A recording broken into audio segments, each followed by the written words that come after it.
Hello South Africa and welcome to Mental Health Matters, a new show on Cape Town TV where I, Lenina Rassool, your host, will be in conversation with a mental health professional every week to speak about all things mental health and more. Now, mental health is a really tricky topic. None of us want to admit that we're going through this and we're struggling to understand people who are dealing with it. You know, the other day someone said that mental health is the ugly stepsister of physical health, and it made so much sense. Because with physical problems, we can actually see what is wrong. A leg in a cast, a broken arm, even a cut with a bandage on the wound. But with mental health, we don't really know where we are. We don't know what's the difference between just normal sadness or whether we're slipping over into depression or whether to ask for help. But the thing is that mental health is a real issue, and the research and statistics shows it. One of the more shocking statistics is that South Africa has the third highest suicide rate in the world.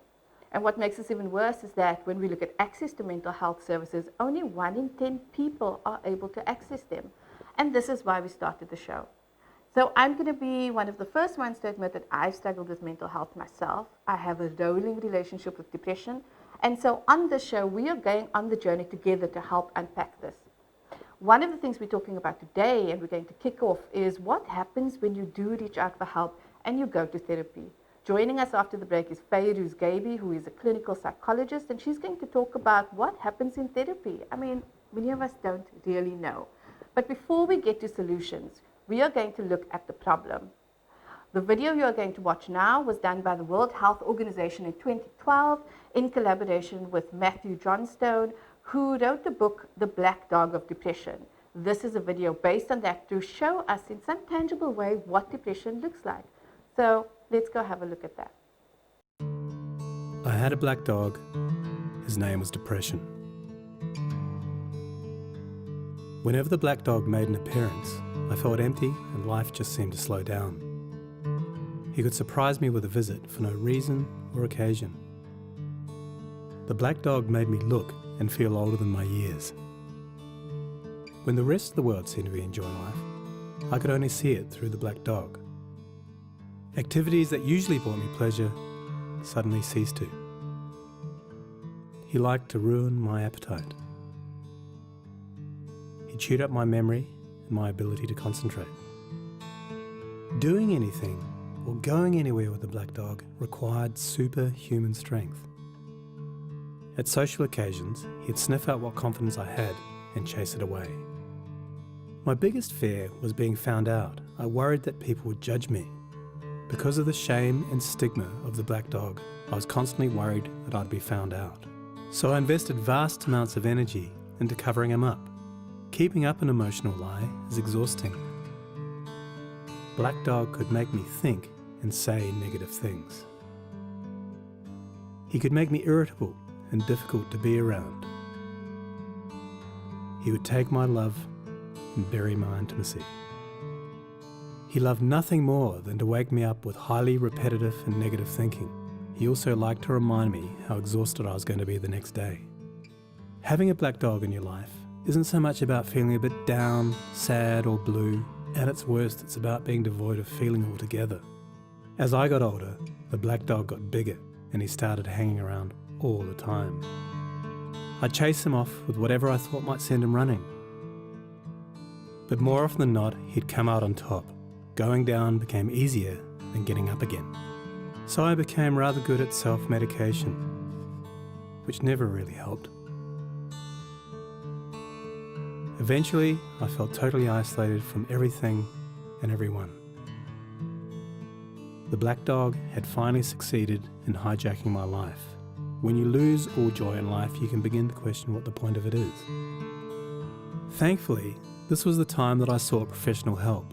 This was my first step towards recovery and a major turning point in my life. I learned that it doesn't matter who you are, the black dog affects millions and millions of people. It is an equal opportunity mongrel.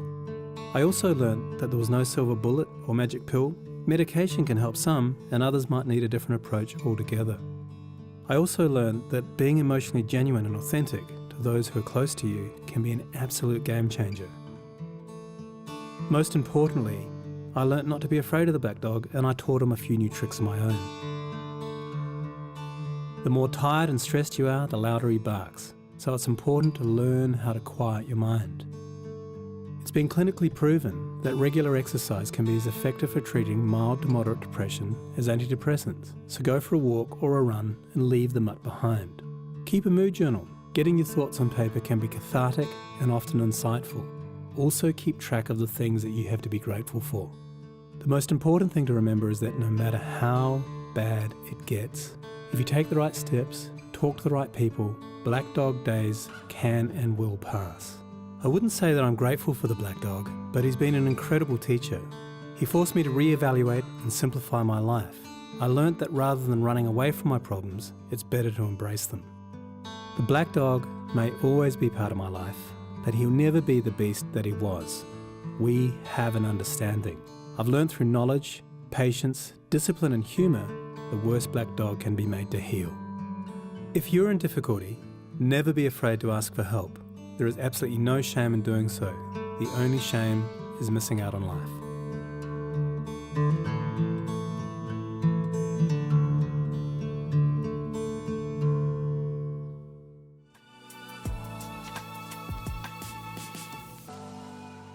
Welcome back. You are still watching Mental Health Matters, and today we are speaking about what happens in therapy when you reach out for help. So joining us in studio to unpack this is Fairuz Gabie, who is a clinical psychologist. And Fairuz, thank you so much for joining us. You're welcome. So Fairuz, before we go into what happens in therapy and what we talk about, can you tell us more about yourself and what you do? So I'm in private practice and I see adults mainly. I do see young adults as well, perhaps from 17 up. And essentially, being a clinical psychologist in private practice, I don't see a lot of severe mental disorder, even though I'm qualified to diagnose and treat all mental disorders. It's more helping people with the struggles and challenges of life, adapting to different life stages, but then also helping them to deal with trauma, traumatic events perhaps currently that has happened, but also trauma from the past, because oftentimes we don't realize that certain experiences are traumatic. Feeling overwhelmed and not feeling supported in any kind of situation can potentially be traumatic.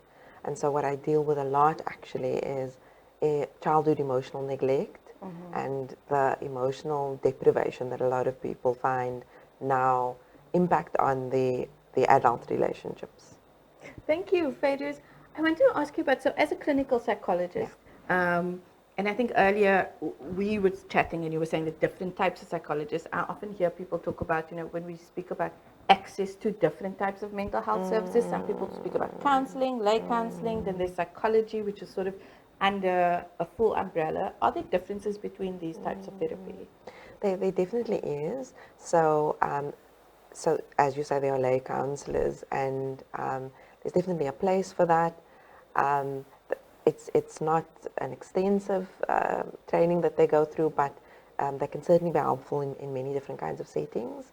Then there are registered counselors, and those are people who've done up till an honours degree in psychology and an internship, and they are registered with Health Professions Council of South Africa. Also a very needed registration group. It's often more affordable than psychologists, and that's but yet still would probably is often covered by medical aid, which a lot of people need in order to just gain access to that. And then in terms of psychologists, there are actually different kinds as well. So there's clinical, which is the registration that allows you to diagnose and treat all mental disorders. There are counseling psychologists who can't diagnose all mental disorders, mainly depression, anxiety, and then there are research psychologists who work in academia and research.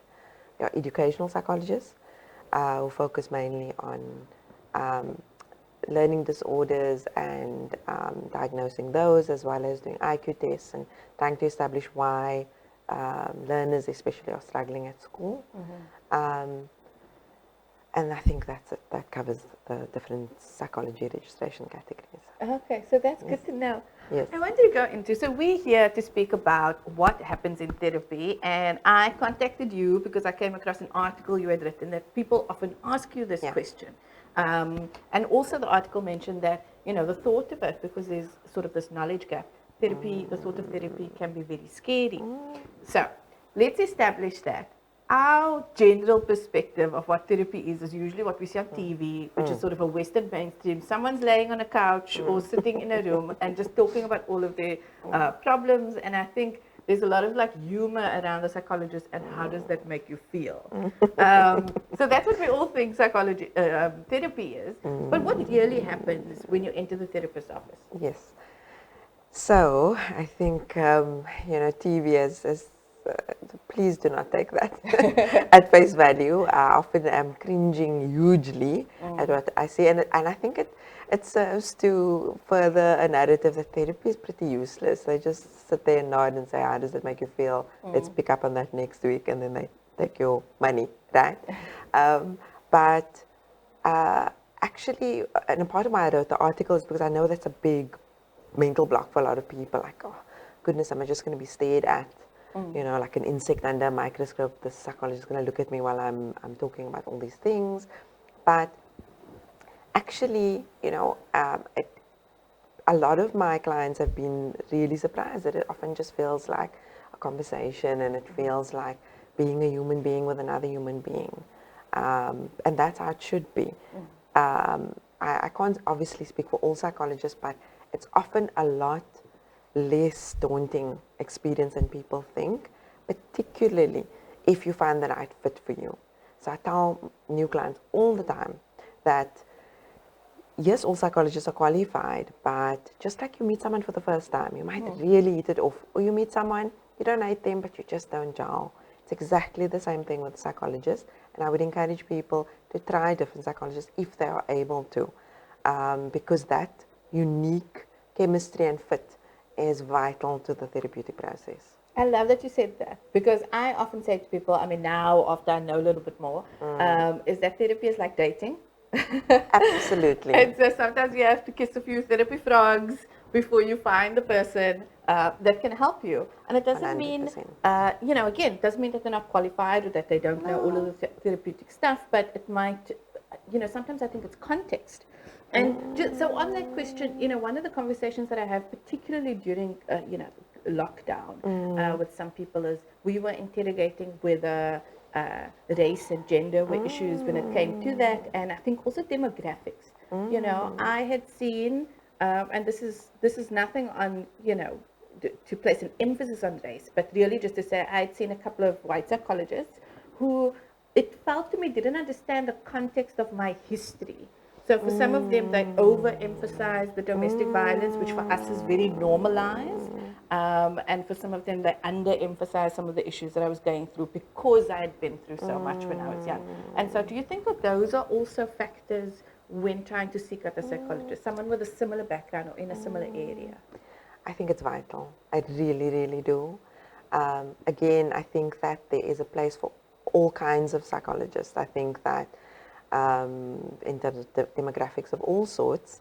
However, I do think that what is vital is to have somebody who can understand your context, preferably somebody who has lived experience of that.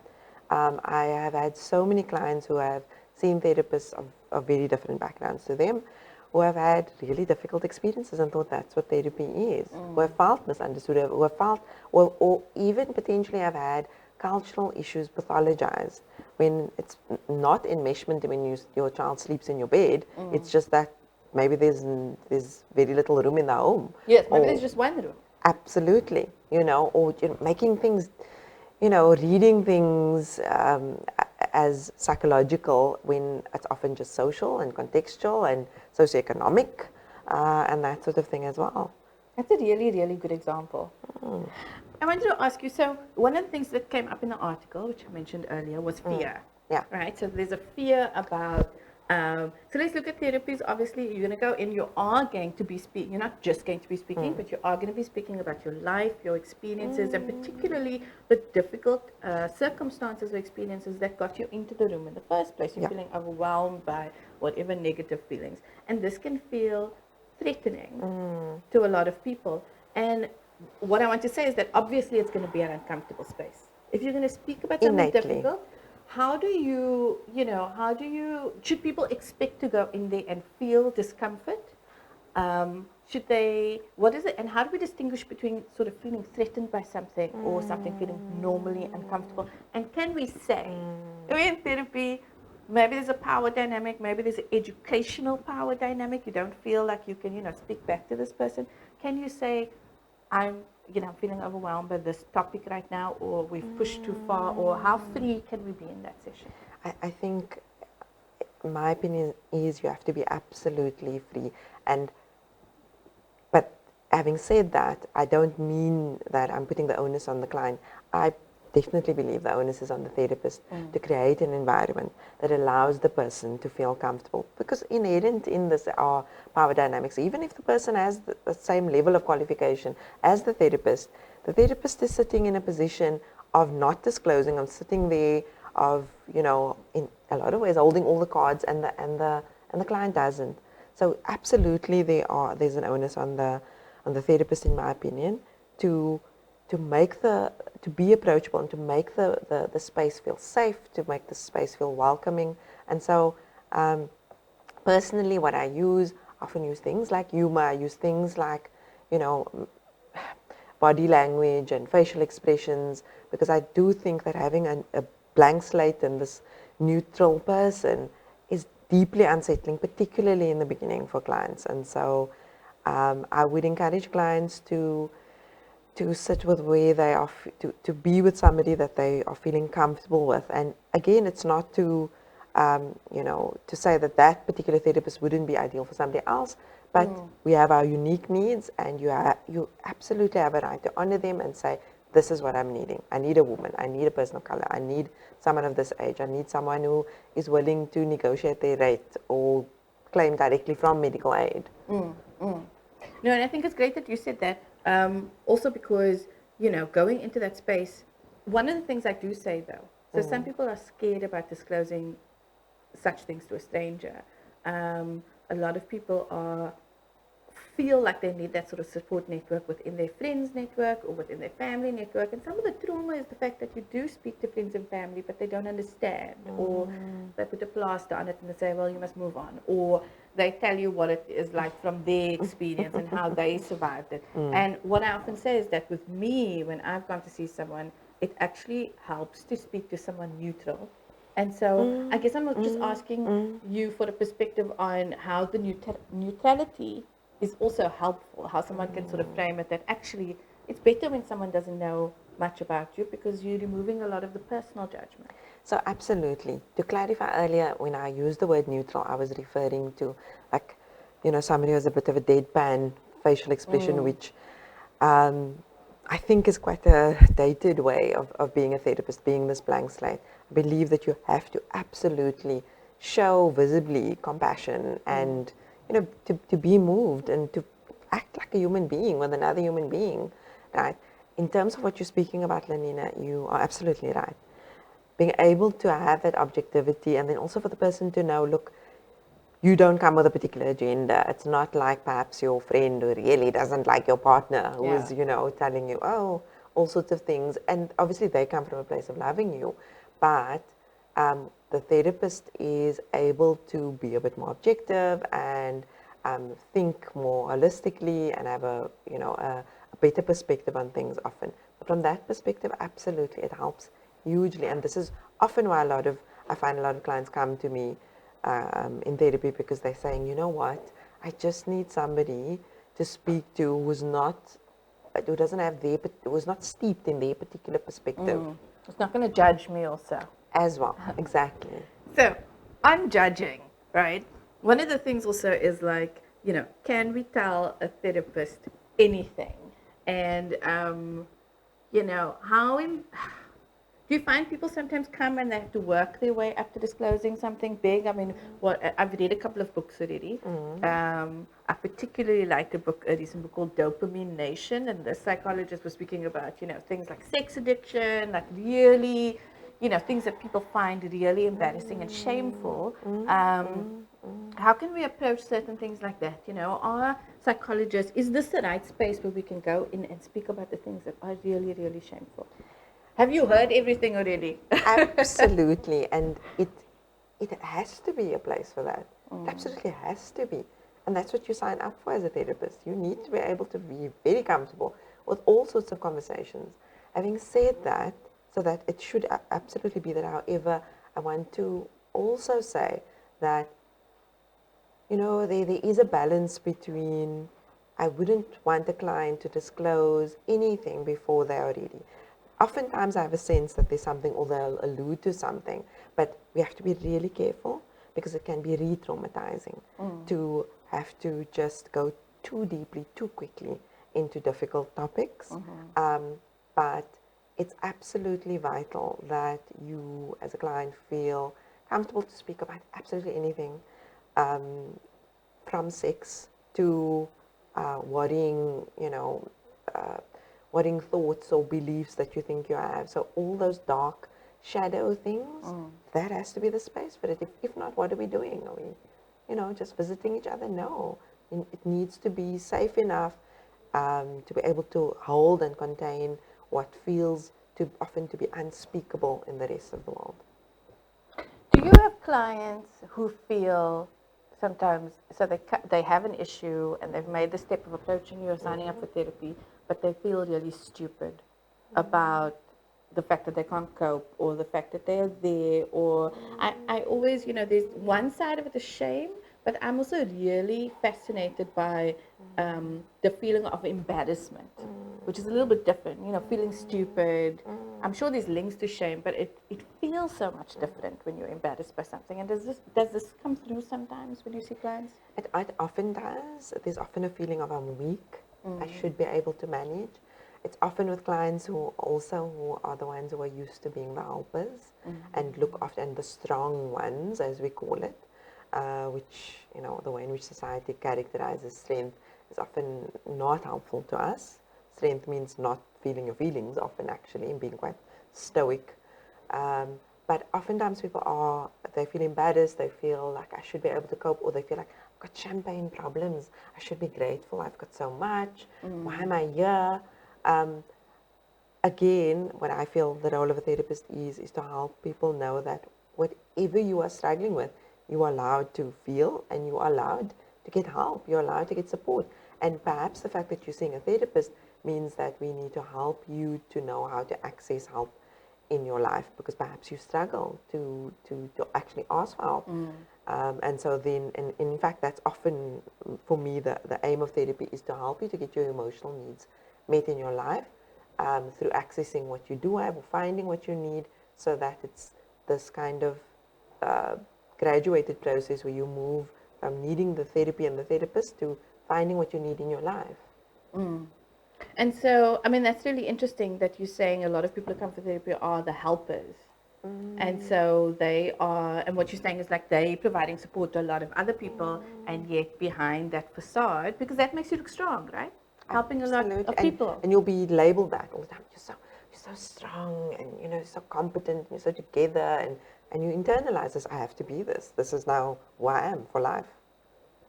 So, Fairuz, in that, what is the point then that leads people to actually seek therapy? If they've been helping a lot of time, is it a feeling of overwhelm? It often is a feeling of overwhelm. Sometimes it's depression as well, because while there's certainly an element of feeling satisfied and feeling useful and feeling as though this is part of your identity and you like being the helper, what a lot of people don't realize is that that is not sustainable. That I'm not saying that helping isn't sustainable. We can certainly, avail ourselves. However, when your identity is based around that, and that's the only way in which you really engage with other people, what inevitably happens is that you become depleted, because we were never meant to have one-way relationships. Relationships have to involve reciprocity, and when you are only giving and there's only withdrawals coming out of your account and no deposits, what inevitably happens is your psychological immune system becomes weak, and you catch the bugs of anxiety and depression and things like that, that you would have been able to manage with usually, because you're getting this nourishment from your relationships. But the one who's only giving is inevitably going to be depleted, and then realize or just feel really empty and struggling to cope, and then they'll usually come to me saying, I don't know what's happening, I'm usually fine, and I'm just feel like I don't, have joy in my life anymore. I just don't, or I don't want to help anyone anymore. I'm going to scream if another person comes to me with a need, like I can't anymore. And feeling shame, often about that, because I need to help. That's my role. I mean, this is hitting home, especially because a lot of what I usually, talk about and have discussions about is also people pleasing, and it's also when you say no, if you're unable to say no, but saying no also comes with its own sort of sack of anxiety if you are used to just sort of saying yes. Absolutely. I'm going to come back to that after the break, but we have to just take a quick break, and we will be back with more after this.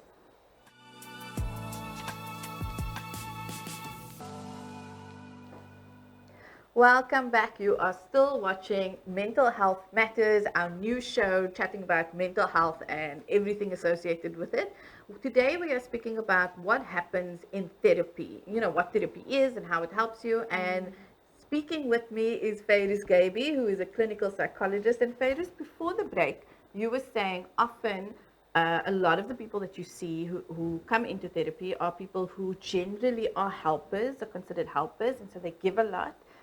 And they do a lot for others. But what happens is, what did you call it? Your psychological immune system, I love that, breaks down, and people start feeling overwhelmed. They start not wanting to help. That things are just starting to fall apart. And this is the point where they reach out sort of for therapy. I just wanted to ask you, because a lot of people associate with this sort of people pleasing mindset. By that I mean it's difficult to say no to other people. Yeah. So, before we get more into therapy, just to speak about that space of saying no, that space of not having boundaries, it's a difficult thing to start teaching yourself to say no. And I'm sure therapy can also help you to see that. When you start saying no, what I'm trying to do is really just affirm that this is a difficult process. People think you're going to go into therapy and you're going to feel better, right? You don't just feel better. You have to do all these difficult things. Is feeling uncomfortable part of healing? Absolutely. So ideally the therapeutic space is going to give you a place to practice a lot of these difficult things that are hard. So even when it comes to, let's say, saying no, it might be like I've got the clients who are like really serial people pleasers. I'll suggest maybe times and slots that I have to see them, and even though maybe it's not exactly right, or they'll say, okay, I'm sure I can make it work. Oh, that's me. And there are times I have to say, given what I know about you, I'm concerned that you're just saying yes. If that doesn't work, let me know, and we can, try and find a space that or time that feels better. So it's definitely uncomfortable. It's definitely a difficult thing, and you just have to be prepared that you are going to feel huge amounts of guilt, and you are going to be inclined to even believe and question, whether or not you should believe some of what the takers who do not like your new stance of, setting boundaries, some of what they will say to you, like, I don't know who this is, you've changed, you used to be so kind. And it's all going to play on, yes, this is what it means to be a good person, is to just say yes all the time. Yeah. And that's really so interesting, because I'm also fascinated by backlash. So when you look on Facebook and there's all these wonderful memes, you be strong, say no, have boundaries, stand up for yourself. And what I struggled with for a really long time was like, oh, okay, these things, when I read them, make me feel really powerful. They sound good. But as soon as I do push back and I say no, people do, none of the memes speak about the fact that someone will call you unkind and selfish. And so, as you go through a therapeutic process with people, do you find that there is this backlash? Absolutely. It's huge. It's, people get used to a certain version of you. And then something else that we have to deal with a lot in therapy also is to remind the person that of their role and being complicit in a way in creating that dynamic. So understanding, certainly not kind of like victim blaming, but understanding, look, you have to understand, you have taught people that this is what they can come to expect from you. and when you change, what you give according to what people are expecting, they do get upset. I'm certainly not saying or suggesting that I then tell clients, okay, well, just go back to how it was and maintain the status quo. But we do have to speak about, okay, so this has been my role in creating this, and why has it been my role? Where did I learn that I can only get love or care if I am of value or service to somebody? And then in terms of that backlash, it often requires a lot of emotional holding that I have to provide for a client, and affirming and saying, you are allowed to retain something for yourself. You are a human being, and yes, you were used to giving everything away, but you do get to retain some for yourself now. And that the way in which something that I use that a lot of people who struggle to say no find very helpful is that setting boundaries is a huge act of love. It's not about wanting to be withholding to somebody. It's about saying, because I care about you and our relationship, it will only be sustainable if I look after myself, else I will become resentful towards you, and I'll see you as a burden, and I won't want to. I will have negative feelings towards you. So because I love you, I want to give you what I can, and I want to help to teach you what I need in terms of retaining and keeping for myself. Or perhaps needing to draw on you and saying, hey, I need a deposit into my account. Yeah. You've been doing lots of withdrawals. I wanted to ask you about also, what you're saying now is really interesting, because you're framing a therapy and a therapist as a safe space, as a psychologically safe space, as a point of support where someone might not feel, there is support outside. No one's going to support sort of this change. I think earlier before the show, you called it, it's escaping me now. Being a witness. A compassionate witness to these feelings. If you're feeling resentful, if you're feeling like you want to say no, if it's going against your nature as a people pleaser and wanting to be a helper, and you might identify as a helper or whatever it is, you have, and everyone else, you can't go and say, oh, I'm feeling really selfish right now. Oh, I'm feeling like I'm doing everything for everyone. You can't actually say that out loud, right? Usually people come in, well, I also do a lot. So therapy is also providing a witness to these feelings that you feel like you can't say out loud. That you feel like you can't say out loud, and often that you don't even know you're having. And so it's very useful to have, a therapist who can be insightful enough to notice and say, Lenina, it actually appears as though there's a lot of shame you carry around not being able to give as much anymore. And oftentimes, it's so strange, this thing about words and labeling things and just turning a feeling into a concrete thought and idea, is that it often, allows for the person to release that and say, my goodness, that's it. That's what I've been feeling. I've been carrying this heavy feeling, and I didn't know what it was. Yeah. And so to have somebody to hear you and see you and mirror you accurately is hugely therapeutic and healing. Can I ask you this? There's so much stigma around therapy and counseling. I think particularly in communities where, and I often say in communities like where I grew up, where there's less knowledge around sort of therapy. I've had, when I've done some other shows around gender-based violence, and we speak about the trauma, real traumas. I mean, we don't want to say, you were saying earlier, it doesn't make, every feeling is justified. But when you have something you've been through, a really bad circumstance or situation, which makes counseling completely justified, still you will be judged. It's like counseling is just for crazy people. Absolutely. I mean, I'm saying that, but that's what people say. They say, are you mad? Counseling is for mad people. Why are you going to go speak to someone? And maybe that's a media thing also. Maybe we're seeing institutions or whatever. I wanted to ask you about framing counseling as a resource. It's a resource. It's one, practical way for you, something for you to go and use to help you in some way. I mean, would you agree with that? Absolutely. I do think that some of why it has the stigma it has is because in communities or contexts where there's very little mental health resources. It can only be given to those who are severely mentally ill. So then that association does happen, as opposed to mental health resources for anybody who feels overwhelmed and like, dealing with stuff. Sorry, what did you say in terms of framing it as a resource and a tool?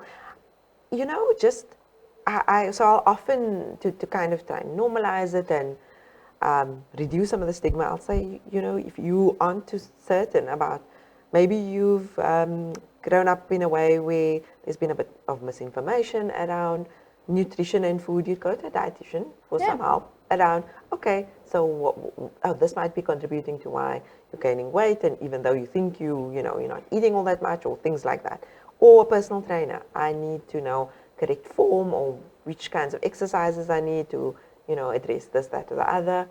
Or even like a physiotherapist with physical rehabilitation. Oh goodness, I've got this frozen shoulder, how do we rehabilitate it? It's exactly the same thing. And just like you wouldn't think, oh my goodness, I should know how to rehabilitate my shoulder. You don't have to feel badly about, what, I don't know, I get stuck in this area, or my partner and I, or my child and I, and how do I navigate this? It's just accessing information and support like you would with any other area of your life. I love that. And can I ask you something? So are people often afraid? This is the thing.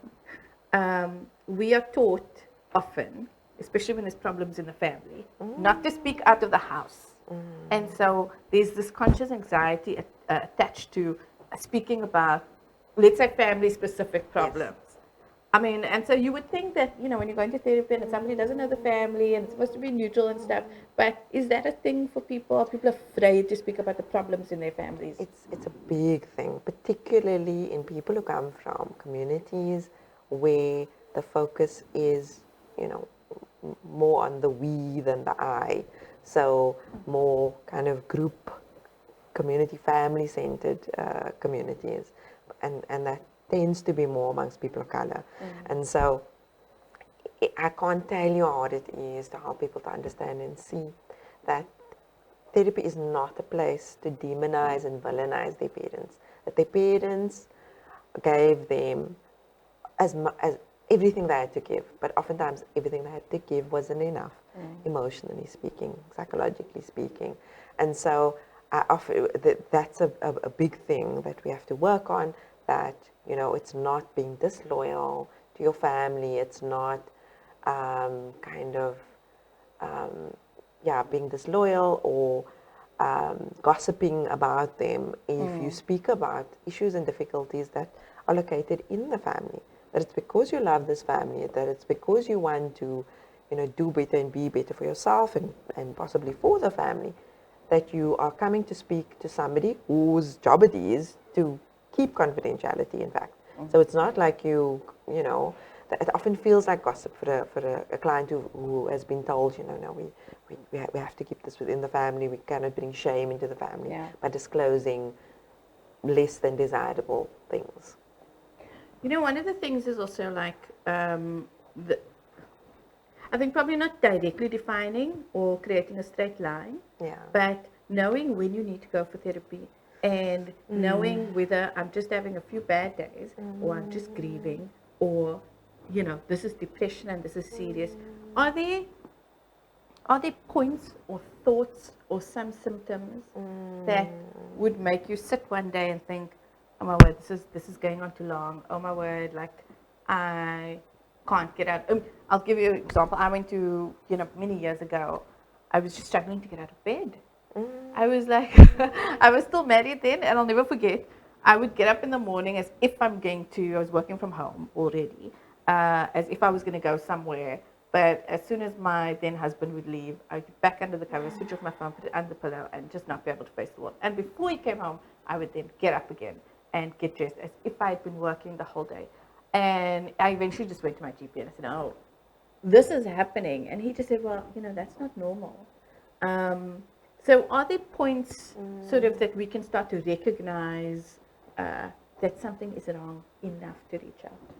So it's tricky, because I want to say that anybody who's struggling at all, even if it's just 1 or 2 sessions, can benefit often. It doesn't have to be this long-term process. It can be very solution-focused as well, and a bit more kind of psychoeducational, just to understand how to support your mental health, and just to take stock about like what's happening in your life, and are you looking after your mental health in the holistic way that we should.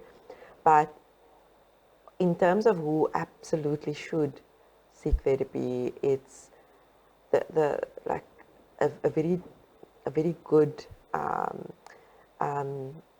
sort of litmus test for that is if your social and or occupational functioning is struggling.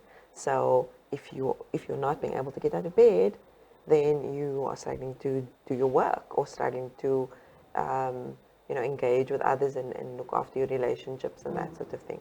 So that's a big one. Also, another one that's also a very good kind of rule of thumb is sleep disturbance. Often, even before we even realize there's an issue, we are either sleeping too much or too little, and sometimes also disturbance or change in our eating patterns. Eating more than usual, eating less than usual. In and of itself, these things are not, we must be careful not to pathologize what is normal, because as you say, for example, death, we don't want to pathologize grieving. Of course, with great love, there's great grief, I said to someone recently, if there was a death and you were fine and happy and smiling, that would be something wrong. You're supposed to feel. It depends on and it depends on who the person was and what they did in your life, but generally, you're supposed to feel sad. Yeah, sad. It's so it's normal. appropriate, Yes. right? Yes. The only thing is that, so it's not about pathologizing a situation. It's just about, sometimes we can also look at wanting to maybe be a bit more proactive about things, saying, look, there's this big thing that's happened in my life, whatever it may be, divorce, I don't know, anything, a miscarriage, something, and I understand that there will be sadness, but I actually, because you see, the thing is with these things, whatever these things are, the sort of catalyst for the therapy is often only like a situation. It's a situation, but they've been things underneath for a long time. Yeah. And then it sets off this chain of events and accesses all of this grief, sadness, trauma, feelings of unworthiness, whatever it is. And so then that's often the problem, is that it's making us feel all these feelings that have been unfelt and shoved away for years often. I find that very fascinating, and I know a few people who went through sort of something horrendous and entered into therapy to deal with that sort of situational thing. But then what came out was sort of the lifelong traumas that we had just been sort of living with, a lot of like childhood stuff, a lot of just unacknowledged stuff. And so that's been very interesting for me. And I will say, as you mentioned in the beginning, even 1 or 2 sessions can help. I often say we should be using therapy as a management tool. Like everyone should be in therapy. I used to go to Lifeline, I think you get 4 sessions a year, if I'm not mistaken. I might be wrong, but I used to go every year.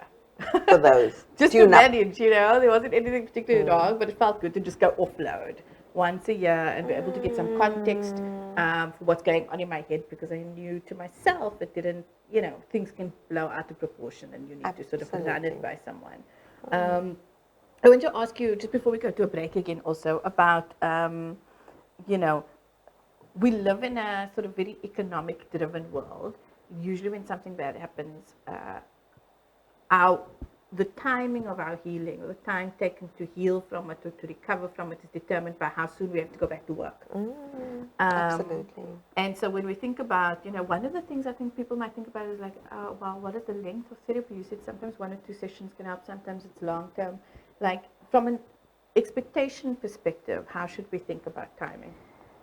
It's a tough one, sure. And I often have clients say, okay, how long will it be? And it's like, how long is the length of twine kind of thing. It really depends. I feel very strongly about therapy being quite solution focused. Of course, I see lots of long-term therapists, clients as well. So it's not as though I'm, it's just about, okay, what's the problem? Here's the solutions, leave. But I find, with all due respect to a lot of my colleagues, I just find that sometimes there's a lot of listening and there's a lot of, rehashing things without practical tips and solutions, and actually with a view to helping this person to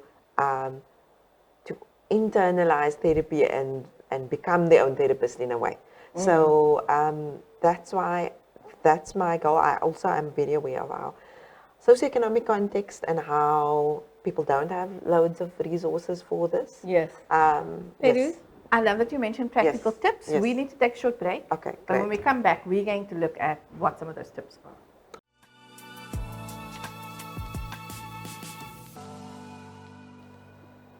Welcome back. You are still watching Mental Health Matters, and we have been in conversation with clinical psychologist Fairuz Gabie, and we were speaking about what to expect when we go to therapy.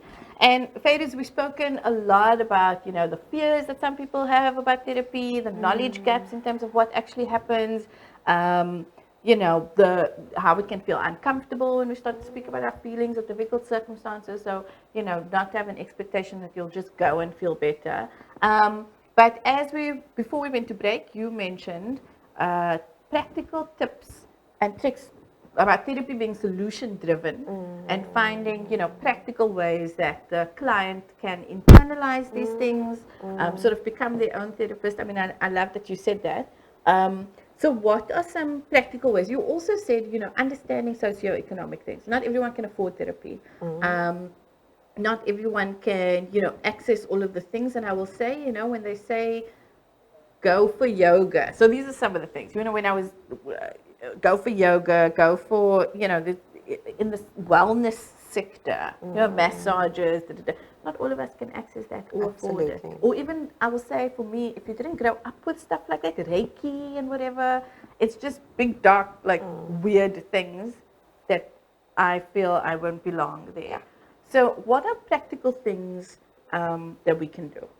So I always encourage clients to just almost take a little bit of stock of what's happening in their life in order to understand where they are and what they're feeling. So even with long-term clients, if they're struggling with something, they say, okay, let's just have a look at what's happening in terms of everything else in your life. So exercise, movement is one of the best things that you can do for your mental health. And it doesn't have to look a particular way. It can be line dancing, it can be playing organized sport, it can be running, it can be 15-minute high-intensity video on YouTube at home. So that is absolutely vital, movement. It's the best and quickest way to raise some of those feel-good chemicals in your body. And then also to look at social interactions to see, not just socializing for the sake of it, because it might just be draining. Are these social interactions that feel invigorating? The other thing is play. It's so vital to us. We think of it as the domain or something that a child does, but it is vital to us maintaining a sense of joy and wonder in the world. And play can be, Could it be going to the beach and making sand castles? It could be that, but it could also be, it doesn't have to look like what children do. It could be your sport. It could be, the cake business you have on the side that allows you to make fondant animals that you also, or figurines, that you also earn an income from. It could be all sorts of things. But it could be things that you enjoy. Just things that you enjoy, and that is, it's not necessarily about being productive and even an outcome, but just things that you inherently find joy in. So basically looking at these various, so I spoke about the psychological immune system. It's almost like looking at the food groups in your life. How much am I getting in terms of connection, in terms of feeling heard and seen by others? And that is a huge one that oftentimes we have to really coach someone about in therapy. How do I access that from other people? Especially if my early experiences in life, I didn't get much of that. And I've come to believe no one can offer me that. Nobody wants to. To unlearn that and to try and find that in our lives, because that's vital to our psychological immune system. And I find that conversation is often linked to sort of, finding your tribe, like, trusting that there are people out there who will understand you, or you will have things in common with, whether it's, the church and then it's often those social spaces, the church you go to, or hobbies. Hobbies are not just about going and doing a hobby. Exactly. It's actually about finding like-minded people. Your hiking group, perhaps. Exactly. But the thing to know is that, even when it comes to this idea of a soulmate or a best friend, this tribe, it's great, but what we have to know is that, different people will be able to offer us different things. And all together, they'll give us all those vitamins that we need. But there might be somebody that I can really have, deep spiritual conversations with. But wouldn't be much fun to take shopping. There might be somebody who is great, I can talk complete crap to, and it was a complete hoot, and we have so much fun. But, the deep stuff is not going to happen with this person. And so we find what we can in all these different people without thinking that there's going to be this one person, whether it's your romantic partner, whether it's a best friend. Nobody can be all those things for you. And to be like a bit of a magpie, finding all the things that you need, having your mosaic and bringing it together and saying, this feels good. And I love that you say that, because I think this is another sort of consequence of mainstream media in the way that they position things like best friends or things like soulmates or every romantic movie ever, or every group of friends. Or Friends, the series, like you're supposed to have this, and you guys are supposed to be together all the time. Exactly. It doesn't always happen that way. And that's not realistic, right? And so also just wanting to say, so these, if somebody is going through something, they're feeling really depressed all the time, and I used to get very resentful when every article I'm looking at is saying, exercise and, social and the way it's framed, but really these things help you in ways that you can't see. And it's about just trusting that, we are not designed to be alone, that our bodies are designed to move. This is something that I have to internalize. Also because I never exercise.